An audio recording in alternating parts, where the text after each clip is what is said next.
Joining us now to discuss this and so much more, hey, our guy is back. Armen Kurdian, U.S. Navy captain, retired and political strategist, joining us right here on the Live Zone. Armen, always good to see you, sir. Happy Wednesday. You too, Guy. It was great to see you too. So we just saw the president greet the South African president. Trump, that is, didn't really have too much to say. I expect him to say a lot more when the two hold a bilateral press conference sometime later this afternoon.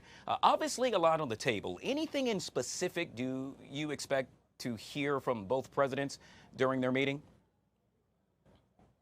I think this is going to be rather interesting, considering some of the recent headlines. I know Trump is very interested in tariffs, but the South African government, South African economy has really been lagging as of late.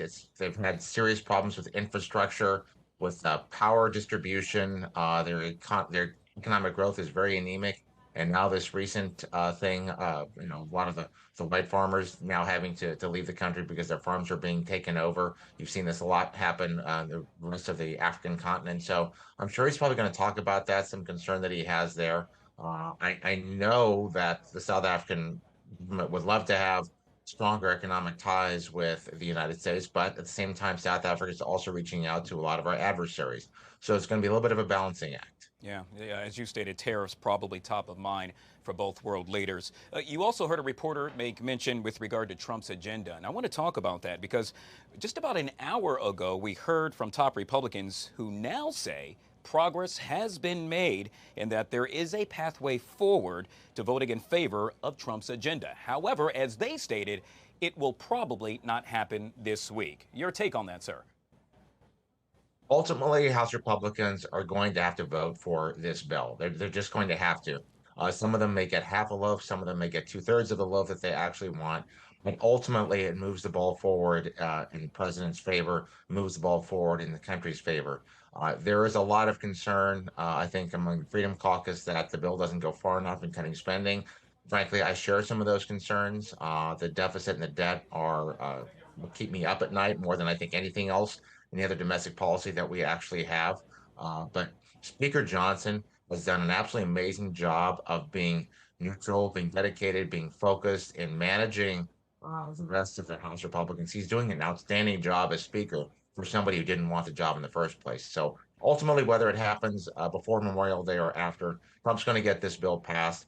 He may not have absolutely everything he wants. He is a deal maker, so we'll have to see what the final bill actually holds. And should that happen, that will definitely solidify his legacy. Let's bring it a little closer to home, Armen. Obviously, reactions still pouring in this afternoon over the loss of Congressman Gerry Conolly, who lost his battle to cancer.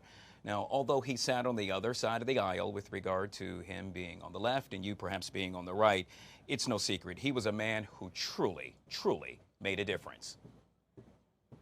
Absolutely. A lot of his Republican colleagues have expressed their sadness and remorse for his loss. One Republican lawmaker actually put a motion on the floor for a prayer and a moment of silence. He was pretty much a middle of the pack when it comes to voting record for the Democratic Party. He was well liked and well respected, despite though maybe some of the disagreements we had. I think he was kind of a good model to show that you can disagree with somebody politically, but at the end of the day, you don't have to hate each other for having different ideas. And yet again, we will reflect on the life and legacy of Representative Gerry Conolly at 12:15 right here on the Live Zone. Let's take it to the Empire State, in this case, the state of New York, where the Justice Department has now opened an investigation into former New York Governor Andrew Cuomo. Now, that investigation comes as Cuomo is attempting a political comeback. Yeah, would like to be the next mayor of New York City. Back in 2021, amid a sexual misconduct scandal, Republicans accused him of lying to Congress about decisions he made during the coronavirus pandemic as governor. Is this a witch hunt? Two things can be true at the same time. I think then Governor Cuomo was not honest with the decision making that he made. I think he made a lot of bad decisions that caused some people to die and pass away. He didn't execute very well, but at the same time, I don't think a formal investigation is really necessarily worth it. And also, the perception, the timing is not good right now, considering that he is running for mayor. The Republicans don't want to be accused of doing the same thing to the Governor Cuomo that the Democrats did to current President Trump. I don't think a lot of these political investigations, really go very far. Certainly, I think his decision making was very questionable. Maybe he can bring some of that to the surface. But I think ultimately the people are going to have to decide who they want to have for their next mayor. Yeah, we know politics a big thing throughout the country, but let alone in the Empire State, well, it truly reigns supreme. With regard to President Donald Trump, we now know that in essence he is accusing people around former President Joe Biden of, quote, treason, saying that they took over the auto pen and exposed the United States to great danger. The president initially released a statement wishing his predecessor a fast and successful recovery. But now he joins the chorus of Republican voices accusing Democratic officials of covering up for an elderly president who was unable to properly govern. Your take on this, sir? So certainly we wish former President Biden a recovery. This is a very, very serious issue. Like a lot of folks don't think he's actually going to recover from this, but this is a different animal. The this use of the auto pen, his failure to be able to lead. I have genuine questions as to whether a lot of the pardons that were ultimately issued or executive orders that were issued actually came from his office, whether he was actually the decision maker here. And there is legitimate, serious questions that have to be answered and exposed about the cabal that was basically running this country for the last couple of years. So, whether there are going to be any criminal charges that could be brought forward, I don't know. I think it might be hard to prove uh, criminal wrongdoing if you don't execute the 25th Amendment. But this was exceptionally serious, and this needs to be exposed. The American people need to understand that Joe Biden was not a functioning chief executive for this country for at least half of his term. Armen, I got about a minute left, and we'll end with this, and that is Elon Musk said to be stepping back from his political spending, if you will, stating, quote, I think I've done enough. Speaking at the Qatar Economic Forum earlier on yesterday, the Tesla CEO said he would do a lot less political spending in the future, adding, yet again, I think I've done enough. Have we seen enough, as he stated, from Mr. Elon Musk?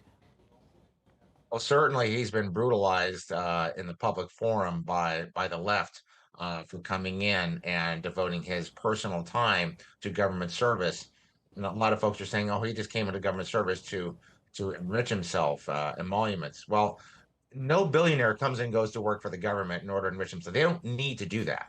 But Elon Musk has a very serious passion for the innovation and technology, SpaceX, Tesla, and he has other ideas that he wants to execute out there. So I take him at his word. He wants to take a step back from that. He's not going to change his political beliefs. He's still going to support President Trump. But he spent a tremendous amount of money for President Trump in terms of campaign donations.